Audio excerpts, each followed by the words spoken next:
Good rising family.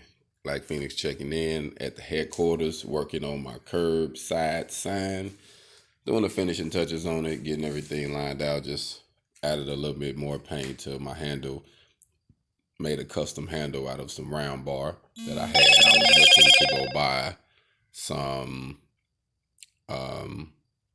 handles, but I was like, you know what, I got these pieces laying around, I'm gonna make me one. So sometimes, we have to utilize what we got, especially when you're building your prototypes and when you're finishing everything up.